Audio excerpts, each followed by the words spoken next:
જ્ઞાનીબેન ઠાકોરે સમાજનું બંધારણ તોડ્યું, જ્ઞાનીબેન ઠાકોરને કરવા જોઈએ સમાજ બહાર. આવા બધા ઘણા બધા લોકોની કમેન્ટો આવી રહી છે, ઘણા બધા લોકોના પ્રશ્નો થઈ રહ્યા છે.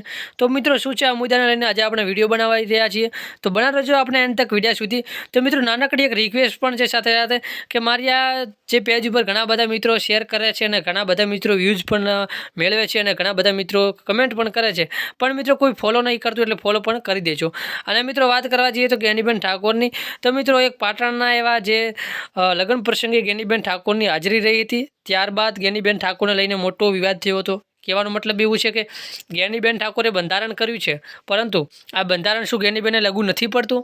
તો મિત્રો જ્ઞાનીબેનને આ બંધારણ લાગુ પડે જ છે અને એના માટે ઘણા બધા લોકોની કમેન્ટો કરી રહ્યા છે. ઘણા બધા લોકો અલગ અલગ પ્રકારની પોસ્ટ કરી રહ્યા છે, જેમ કે આ ગરીબો માટે બંધારણ છે, રાજકીય નેતાઓ માટે નથી અને પૈસાવાળા માણસો માટે પણ નથી, આવું બધું છે. તો મિત્રો એવું જ કાંઈ નથી, પરંતુ કાયદો બધા માટે સમાજે જે કર્યું છે બંધારણ એ બધા જ માટે છે. અને જ્ઞાનીબેનની વાત કરવા જઈએ તો જ્ઞાનીબેન ઠાકોરને હાજરીએ જે ગયા હતા તેની મિત્રો જે પાલટી સામે છે, જેમના જે લગ્ન હતા જે ઘરે, એને જે પણ દંડ થતો હશે એ એમના ભોગવા માટે તૈયાર રહેશે. અને જ્ઞાનીબેન ઠાકોર કે અન્ય કોઈ પણ જો બંધારણ તોડશે તો કાયદાનો ભંગ કરશે, તો એના માટે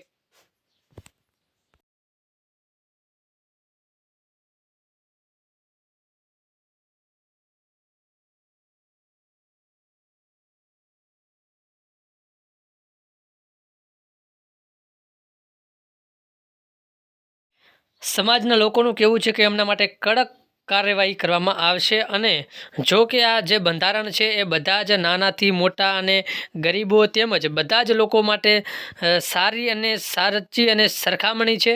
તો આમાં કોઈ રાજકીય નેતાઓ હોય કે પછી પૈસાદાર માણસ હોય કે પછી ગરીબ હોય, એમાં કોઈ જોવામાં આવશે નહીં. અને જે પણ સમાજનો દંડ થતો હશે એ દંડ જરૂરિયાત ભોગવવો પડશે. અને જે પણ લોકો આ ભંગ તોડશે એને થતી કાર્યવાહી કરવી તો પડશે જ. એટલે મિત્રો ઘણા બધા લોકોની કમેન્ટ હતી કે જ્ઞાનીબેન ઠાકોરે બંધારણ તોડ્યું છે. તો મિત્રો જે બંધારણ તોડવાવાળા વ્યક્તિ છે એમની સામે કાર્યવાહી થશે જરૂર. તો તમારું શું કહેવું છે જરૂરથી કમેન્ટ કરી અને આ પેજને ફોલો કરવાનું ભૂલતા નહીં. Thank you.